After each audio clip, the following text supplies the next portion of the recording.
How can you take anything Harris says seriously? Hey, it's Carrie from Texas. I'm so disgusted this morning, like every other morning when I read about this pathetic vice president we have that honestly thinks that she's so out of touch with everything. It makes me sick. She makes me sick. I cannot believe that this woman actually expects any of us to take her seriously. Have you seen what she's doing? Have you seen the interviews she's doing? She's a sitting vice president and wants to be the president, leader of the free world, and she's on late night television having a beer. Really? You don't give political interviews. You give Hollywood produced snippets of your pathetic acting and your pathetic information that you think you're giving the American people. And the American people are not stupid. At least 53% of the American people are not stupid. The people that believe in you, I really question. I'm not going to call them stupid because that's what you do. That's what you do on the left, is you call anybody that doesn't agree with you stupid or deplorable or any other insulting adjective that you find in your vocabulary. I cannot believe that you think, as a sitting vice president and somebody that wants to be president, that you can continue to conduct yourself in this manner. First, you go on a podcast that's all about sex. Then you go on late night television and you have a beer and you act like you're having a girls' night out weekend with somebody. And you're failing to give substantive, informative interviews. Well, we all know the reason that you won't do that is because you can't do it. You cannot do it. You have no substantive message whatsoever. Actually, what you're trying to do is steal your opponent's objectives and his policies and the way he conducts his campaign, because your campaign is such a pathetic insult to the American intelligence. The way you are handling the crisis from the first hurricane is a pretty damn good example of how pathetic your leadership would be as president of this country. I'm sorry. I don't like to talk about potential leaders in this manner, but you are incompetent. You are incompetent. You cannot even put sentences together. You have to ask yourselves, America, what is going to happen if we have a volatile crisis in the world, which we're there already, but I mean another one that could push us directly into a cataclysmic world war, which would destroy all of us. Let's just be real. Let's tell it the way it is.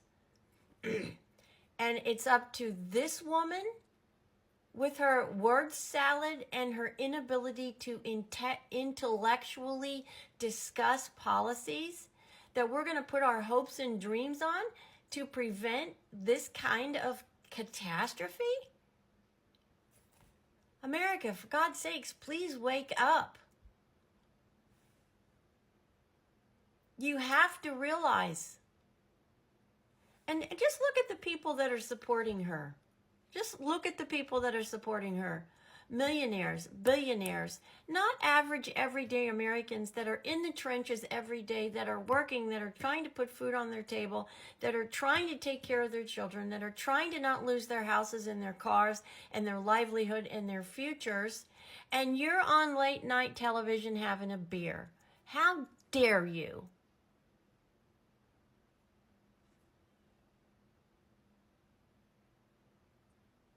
you're an absolute disgrace to the process of electing a president.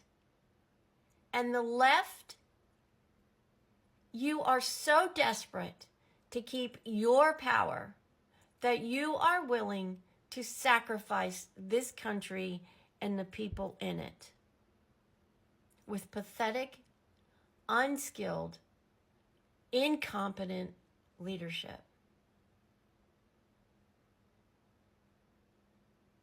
What a catastrophe you are trying to set in motion. I'm going to call out the press this morning. You are complicit. You are complicit in your misinformation that you are trying to continually stuff down the American people. Donald Trump was president for 4 years. He didn't go and cause mass murder anywhere. He didn't take away anybody's rights. He didn't do any of the crap that the left is accusing him of trying to do or going to do. The only ones that are doing that, hello, wake up in there. The only ones that are trying to do that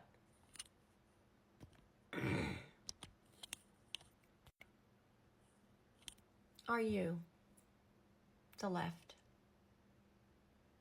My mother always said guilty people are going to act guilty. Well, you are well on your way to proving that point. America is the laughingstock of the world right now. I just came from overseas to one of our greatest allies, and people are laughing because of the ridiculous kindergarten-ish conduct of our political system. We're the laughingstock of the world. And you have made America weak.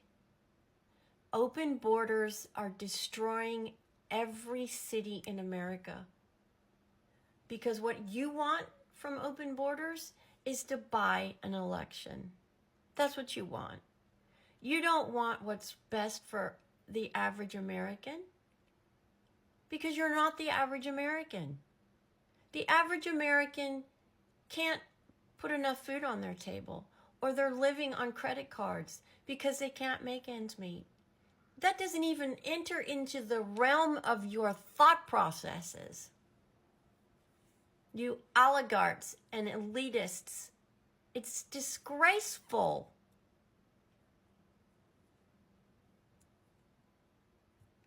I cannot believe that a sitting vice president is acting in the manner in which you are acting. You claim to be the last person in the room, that your vote, you're it. Why aren't you explaining where the money has gone from FEMA? Because if you explain it, we will know that you've given it to illegal aliens instead of keeping that money for crises that are going on in this country right now. So Americans are suffering. Illegal aliens are in New York, in high-rise hotels. You've given them jobs, food, phones, health insurance, places to live. But Americans, as a result of hurricanes, have no power, no food, no water. Babies have no formula. And Americans are suffering more under your leadership than any other time. That's the truth. That is the truth. God help us if you get elected. We will implode.